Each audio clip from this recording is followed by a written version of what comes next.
የሰማዕቱን ቅዱስ ሚናስ በሰይፍ የተሰዋ አካል ይዘው ወደ ሀገራቸው ለመውሰድ ያስቡና ስጋውን አንዲት ግመል ላይ ይጭኑታል። ግመሊቱ ግን ከቦታው በፍጹም አልንቀሳቀስ አለች። ታማ እንደሆን ብለው ሌላ ግመል አምጥተው ቀየሯት። ሁለተኛይቱም ግመል የቅዱስ ሚናስን አካል እንደጫነች ከቦታዋ በጭራሽ አልንቀሳቀስ አለች። እነርሱም ያ ቦታ እግዚአብሔር ለሰማዕቱ የፈቀደለት ቦታ መሆኑን አውቀው የከበረ ስጋውን በዚያው አኖሩት። ከዚያም ታላቅ ቤተክርስቲያን ታንጾለት ሰኔ 15 ቅዳሴ ቤተክርስቲያኑ ተፈጽሞ በቦታው ብዙ ተአምር ተደርጓል።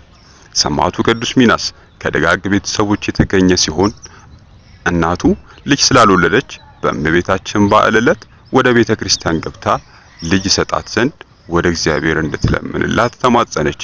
ያን ጊዜ ከእመቤታችን ስዕል አሜን የሚል ቃል ተሰማ። ከዚያም ይህን ለባሏ ነገረችው። ከዚያም እግዚአብሔር የተባረከውን ልጅ በ285 ዓመተ ምህረት ላይ ሰጣት። ስሙንም ከእመቤታችን ስዕል አሜን የሚል ቃል ስለተሰማ እርሱንም ሚናስ ብለው ይሰይሙታል። ህዳር 15 ረፍቱ ሰኔ 15 ቅዳሴ ቤት የሆነው በምልጃው ፈጥኖ በመድረስ የሚታወቀው ቅዱስ ሚናስ በ12 ዓመቱ አባቱ ሲያርፍ ከ3 ዓመት በኋላ እናቱ አርፋ ቅዱስ ሚናስ ብቻውን ቀርቷል። መኳንንቱም አባቱን ይወዱት ስለነበረ በአባቱ ፈንታ መስፍን አድርገው ሾሙት። ቅዱስ ሚናስ በመላው ዓለም በተለይም በግብጽ ቤተክርስቲያን እንደ ሰማዕቱ ቅዱስ ጊዮርጊስ እጅጉን የሚወደድና ተአምር አድራጊ ገባሬ ተአምርነቱ ይታወቃል።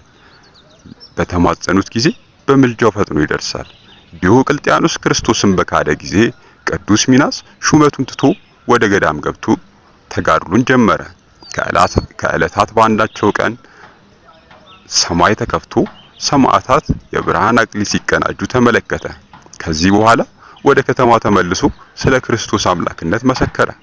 መኮንኑ ቅዱስ ሚናስ በወገን የከበረ መሆኑን ያውቅና ብዙ የሹመት ቃል ኪዳን ቢገባለትም ቅዱስ ሚናስ ግን ከክርስቶስ ፍቅር ሊለየኝ የሚችል ምንም የለም አለ። ያን ጊዜ ብዙ ስቃያትን አደረሰበት። ስለሰለቸውም ራሱን በሰይፍ እንዲቆርጡ ታዞ ከክርስቶስ ቃል ኪዳን ተቀብሎ ህዳር 15 የሰማዕትነት አክሊልን ተቀናጀ። በተሰጠው ቃል ኪዳን መሰረት ለሚጠሩት በምልጃው እጅግ ፈጥኖ ይደርስላቸዋል።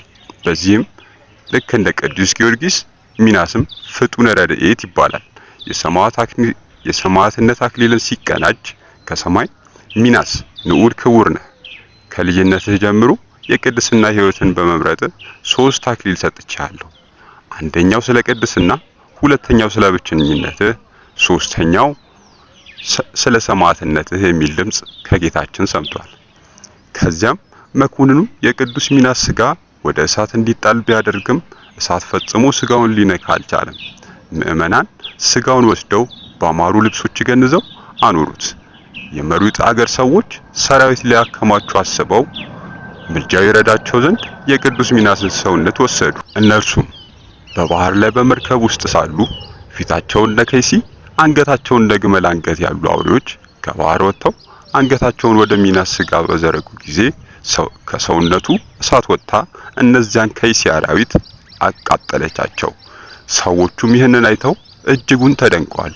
የቅዱስ ሚናስ ስጋ ያረፈበት ቦታ እጅግ የከበረ በመሆኑ ሲታወቅ እመቤታችንን በጸሎት ለሚማጸኗት ከቅዱስ ሚናስ ጋር በመገለጽ እንደምትባርካቸው ይነገራል። የቅዱስ ሚናስ ቤተክርስቲያን በሀገራችን ኢትዮጵያ ከባህር ዳር 15 ኪሎ ርቀት ላይ የሚገኘው አቡነ ሐራ ድንግል ቤተክርስቲያን አጠገብ አለ። የኢትዮጵያ ቀደምት ሊቃውንት ግን የቅዱስ ሚናስን ተጋድሎ ታሪክና ቃል ኪዳን በማወቃቸው እጅግ የተጠቀሙ ሲሆን አመስግነውትም አይጠግቡም። በተለይ ቅዱስ ያሬድ በድጓው ላይ በእጅጉ ያወድሰዋል። ለምሳሌም የምድርን ክብር ንቀህ የሰማይን ክብር የመረጥክ የክርስቶስ ጭፍራ የሆንኸው ሚናስ አንተ ንዑድ ክቡር ነህ። በሰማይ አዳራሽ የተመረጠው ሚናስ ፊቱም እንደ ፀሐይ ብሩህ ነው። ብዙ የሆነ ሰላም እግዚአብሔር ከፍ ከፍ አደረገው ይላል በድጓ ዘሚናስ። ሊቁ አባ ጊዮርጊስ ዘጋስጫም በታመኑ ቅዱሳን መጽሐፉ ላይ የክርስቶስ ምርጥ ጭፍራ ከገንዘብ ይልቅ ጽድቅን የመረጠ እንደ ምሳሌው እንደ ጨረቃ ለደመቀና እንደ ፀሐይም ብሩህ ለሆነ ለሚናስ ሰላምታ ይገባል በማለት አወድሶታል። በግብጽ ያለው የቅዱስ ሚናስ ገዳም እጅግ አስደናቂ ሲሆን በወርቃማ መጎናጸፊያ የተሸፈነው የቅዱስ ሚናስን የከበረ ሰውነቱን አካሉን የመዳሰስ ዕድል ያገኘ ምዕመን ታላቅ በረከትን ያገኛል። በሰኔ 15 በዓሉ ላይ ለነዳያን መመጽወት፣ መልካም ስራን በስሙ ማድረግ፣ ፈጥኖ የሚደርሰውን ሰማዕት ማመስገን በረከት እንድናገኝ ያደርገናል። የሰማዕቱ የቅዱስ ሚናስ ረድኤት በረከት ከሁላችን ጋር ይሁን። አሜን።